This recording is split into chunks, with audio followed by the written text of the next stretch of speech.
네, 안녕하세요. 더블업 시작하겠습니다. 편다송입니다. 오늘은 중국 이야기를 해보려고. 목이 약간 잠겼어요? 어제 기도를 하도 열심히 했더니 네, 목이 살짝 쉬었는데 네, 알겠습니다. 다행히 기도가 먹혔네요. 네. 다행입니다. 네, 오늘 김경환 위원님과 함께 이야기 나눠보겠습니다. 어서 오세요. 어서 오세요. 네, 위원님, 중국이 뜨거운 감자입니다. 뜨겁나요? 네, 중국으로 인해서 그러니까 우리 시장이 워낙 이제 변동성이 심하다 보니까 네. 약간 불안하고 둔화될 때 옆 동네를 보면 여전히 CXMT가 항상 그 중간에 있고 그리고 궁금해서 이렇게 텔레그램 보면 항상 관련된 거 이제 올려주시더라고요. 네네네. 그래서 CXMT 관련돼서 너무 궁금하고 네. 중국은 과연 9월달 워싱턴 회의를 뭐 준비를 하고 있는가 이런 것도 좀 궁금하고 전반적으로 경기는 어떤가 이런 것도 좀 궁금한데 네. 전반적으로 어떤가요?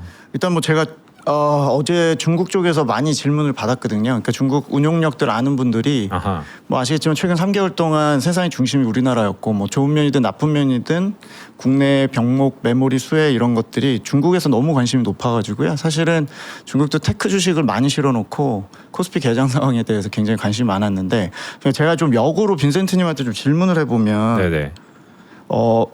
주말에 찍으신 것 같은데 체크 포인트 그거 찍은 거 잘 봤고요. 네네. 그 중국 얘기가 많은 것 같지는 않아서 그냥 네네. 역으로 중국 쪽에 제가 얘기하려고 할 때 중국 쪽에 대해서 우리나라 국내 반도체는 어떻게 프라이싱을 할 거라고 생각하십니까? 아, 네. 너무 중요한 얘기죠. 네. 사실 이제 주가냐 산업이냐 좀 다른데 네. 산업은 우리가 2분기 디램의 비중을 보는 것처럼 이전부터 작년에 비해서 CXMT가 한 8% 9%까지 올라온 것에 대해서 위협적이긴 한데 산업 전반적인 제품군이나 경쟁력은 약간 온도차가 있다. 네. 이렇게 대부분 보고 있는데 주가를 보니 사실 캐펙스 투자 이런 것도 너무 괄목할 만하게 크게 오르잖아요. 그래도 그게 공급 쪽에서의 부담을 주기에는 여전히 시간이 요원해 보이다라고 하는데 지난 한 3주 동안이 우리 국장에서의 심리가 너무 위축되다 보니까 네. 혹시 설마 역시나 이런 것들이 다 와전돼서 일단 주가에는 완전히 하방 압력이었다 이렇게 보고는 있거든요. 그러니까 제가 여쭤본 이유가 7월달에 사실 중국은 뭐 우리는 중국 위험론 얘기를 많이 했죠. 뭐 심리도 안 좋았고 레버리지 이슈도 있었고 저희가 뭐 하필 또 그 시기에 애플이 이제 스타트를 끊었습니다만 뭐 CSMT 칩을 쓴다더라, 네네. DUV 장비를 만들었다더라, 또 CSMT 자체 상장 이슈도 있었고. 캐펙스 이슈도 있고요. 근데 이제 중국 쪽은 사실 자국 내 국산화 이슈라든지 우리가 지금 걱정하는 것들에 대해서는 뭐 좋은 쪽으로 프라이싱은 안 했던 것 같고요.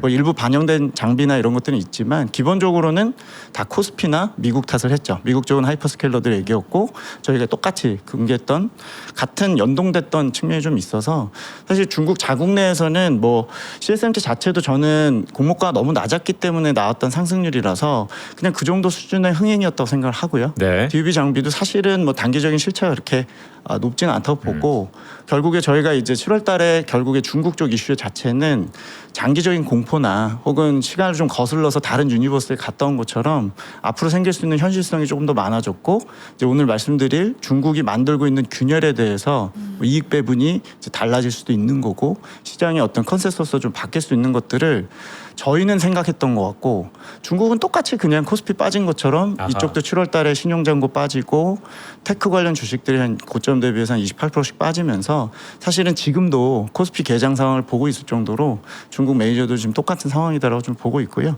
그 장표 하나 띄워주시면 제가 극단적으로 조금 보여드릴 수 있는 게 중국 내에서 운용되는 A존, 그러니까 상해 심천 주식을 갖고 운용하는 주식 펀드들이 지난 6월 말까지 어느 업종을 오버웨이트하고 있느냐에 대한 펀드 편입 비중입니다. 이건 뭐 관심 가지실 필요는 없는데 시사점 자체가 있습니다. 지금 보시는 왼쪽이 전자입니다. 43.4%인데요. 중국 역사상 본 적이 없는 편입비입니다. 그러니까 이게 공모 펀드들이 43%를 채웠다는 거는 물론 여기 옆에 통신도 있지만 통신은 광모들 이런 것들일 거고 제가 계산해 보니까 거의 중국 펀드들은 거의 70%를 이 AI 뭐 북미 연산 관련주, 저희 반도체, 테크 이런 것들을 담았습니다. 참고로 중국 내 속설이 역대 이제 중국이 뭐 마오타이 같은 백주도 강세였던 적이 있고 은행이 뭐 강세였던 적이 있고 주도주도 장세들이 있었었는데 펀드 편입비가 20%를 넘으면 항상 버블 얘기를 했었습니다. 근데 지금 2분기에 30%대였던 게 지금 60%까지 올라갔다는 거는 어마어마한 베팅을 6월 말까지 했다는 거고요.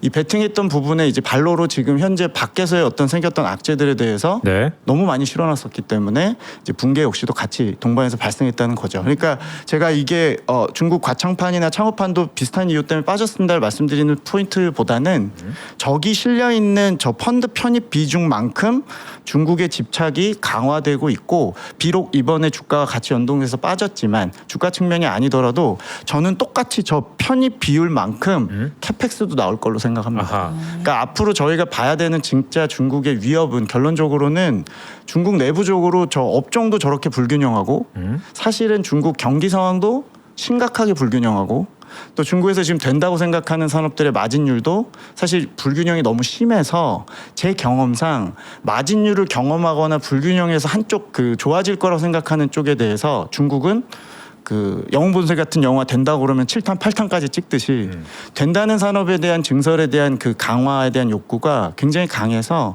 앞으로 생길 수 있는 진짜 위협은 가속기를 단 상황 자체가 내부의 상황이 계속 이런 증설이나 자립화에 대해서 강요하고 있다는 것 자체가 진짜 리스크라고 생각을 좀 갖고 있습니다. 그래서 제가 시간 관계상 중국이 지금 맛보고 있는 불균형 측면에서 몇 가지 세 가지 정도 좀 얘기를 드리면 첫 번째는 뭐 아시는 대로 아까 경기 점검 얘기하셨지만 경기 점검할 필요 없는 게 내수는 그대로 안 좋고요. 네. 수출은 우리랑 똑같이 좋습니다. 근데 보시는 수출은 중국의 뭐 AI 품목 관련 수출, 전체 수출, 반도체 관련 수출들 뭐 이렇게 보시면은 수출 단가가 급증했으니까 사실은 중국 내에서도 본 적이 없는 증가율이 나오고 있죠. 그러니까 증가율은 예전에 박리담회를 해서 Q가 나오니까 물량 때문에 좋았던 적은 있죠. 그리고 중국은 항상 뭐 MS가 좋을 때 높게 나왔었는데 본인들도 메모리 가지고 한국과 미국 덕에 이렇게까지 단가가 상승해 봤던 적이 없죠. 네. 그러니까 사실 사이클이야 이게 뭐 정점이 언젠가 하반기에 올 수도 있지만 그 예봉은 꺾이겠지만 중국 내의 어떤 그 기업가들이나 정부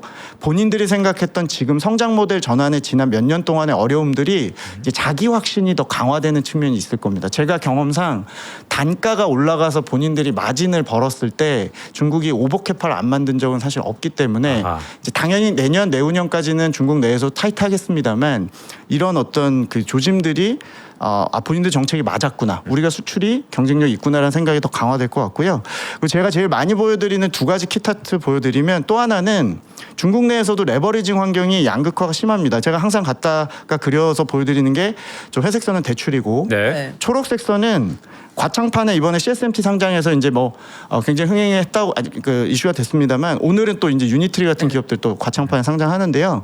중국은 지금 대출은 망했고 은행권에서 지금 기존의 대출 땡겨가던 주체들 뭐 부동산이나 인프라 쪽은 망했지만 지금 중국의 어떤 융자 수요가 없는 게 아니고요. IPO 증자를 통해서 자본 시장으로 지금 다 기어 들어오고 있죠. 중국에 돈이 없지는 않습니다. 네. 근데 ROIC가 다 낮다 보니까 기본적으로 이제 기존에 했던 산업들은 다 무너지고 정부가 계도를 해준 건 좋은데 시중 자금도 죄다 과창판이나 홍콩의 IPO에 붙어서 발행이든 유통시장에서 이제 완전히 저쪽 그 신경제 쪽 자본시장으로 들어오고 있는 건데 문제는 어느 산업들에 지금 돈들이 몰리느냐인데요. 당연한 얘기지만 보시는 그림은 이제 중국 증시 신경제 캐펙스 그러니까 신경제는 여기에 뭐 반도체도 들어가고 우리가 알고 있는 중국의 뭐 신흥산업들 그런 쪽의 캐펙스가 전체에서 차지하는 비율이 이제 빠르게 상승하는데 반대로 움직이는 데이터는 이제 중국의 제조업 실질 금리입니다.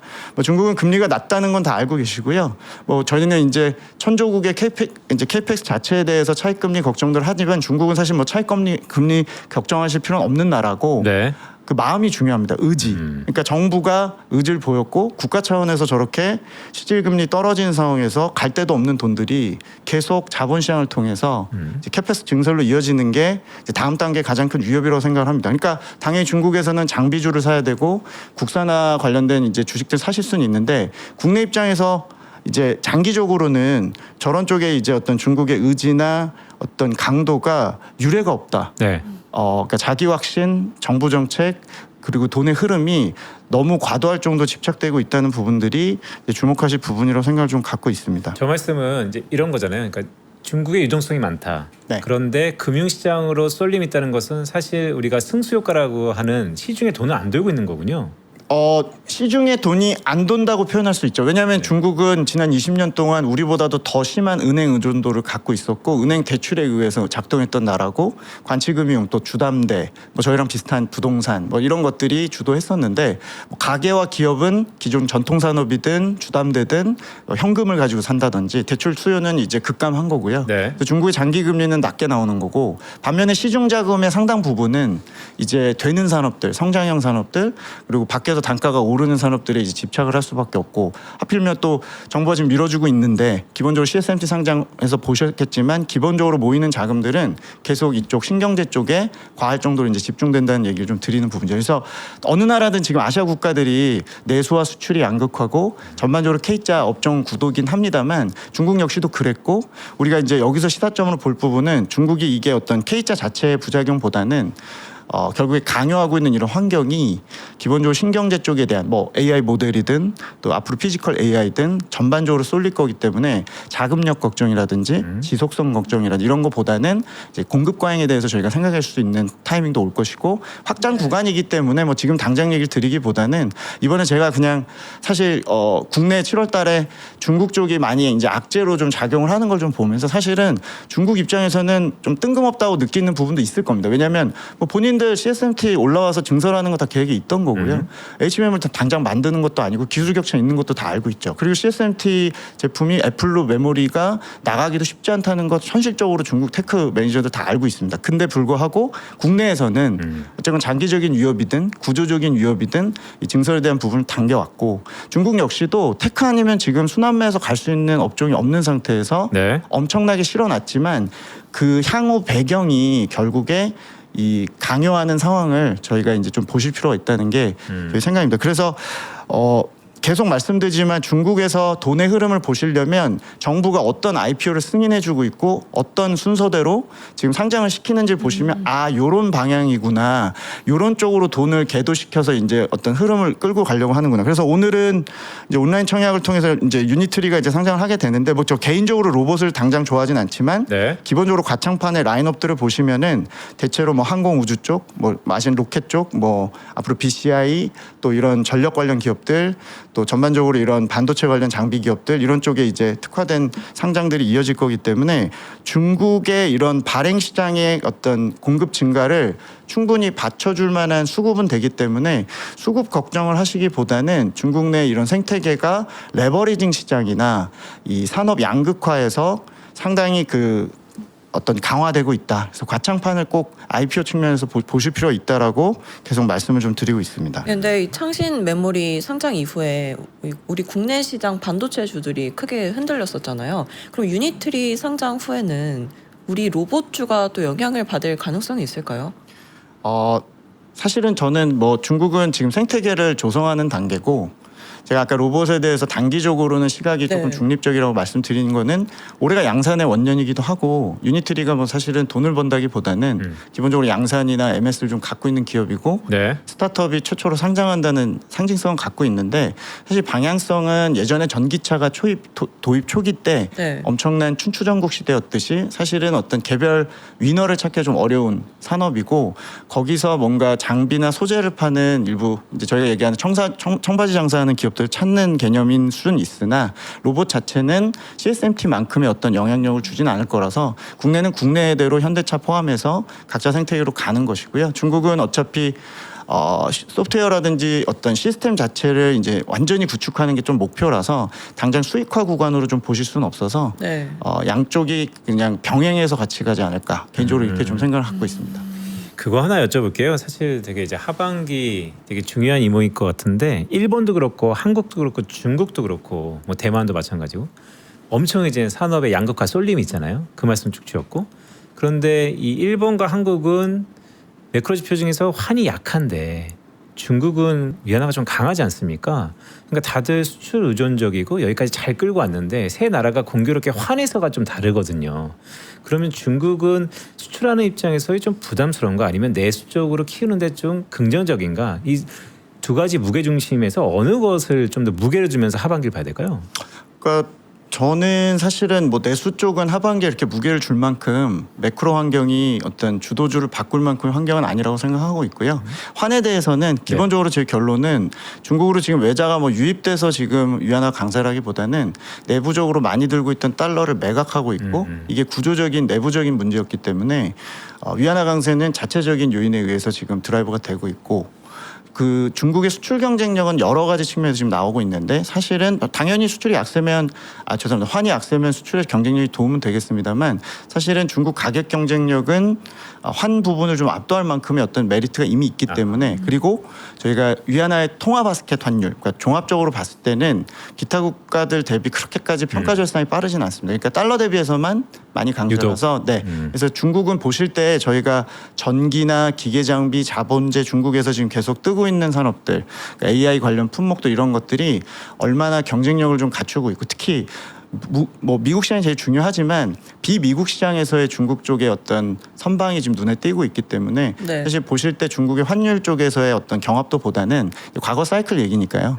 지금은 그냥 어떤 품목이 진짜 잘하는지 그리고 오늘도 뭐 중국 광모듈 업체들, 광통신 업체들 규제하겠다고 미국 쪽에서 얘기는 하는데 현실적으로 저는 어렵다고 보는데 아하. 왜냐하면 뭐 중국 거 없이는 어려우니까요. 근데 어쨌건 그런 규제 관련 이슈들이 더 예민하기 때문에 지금 산업단에서의 어떤 그 기대감으로 중국도 지금 테크줄 저렇게 채워놓고 있고 향후 캐펙스가 저기서 나온다고 말씀드렸듯이 네. 기본적으로 그런 중국 내 품목들의 MS 변화나 단가가 진짜 오르는지나 규제가 미국 쪽에서 정말 실효성 있게 나오는지 보시는 게 지금은 중국 쪽에서의 어떤 반대급부나 수혜주를 찾는 데 도움이 될 것 같습니다. 그 네. 미국이 중국을 계속 제재하는 것이 미국 자체적으로 뭐 중간 선거 이슈도 있겠지만 제재하는 것의 가장 큰 근간에는 그만큼 기술 격차가 줄어든다라는 걸 또 반증하잖아요. 얼마나 줄어들고 있습니까 지금?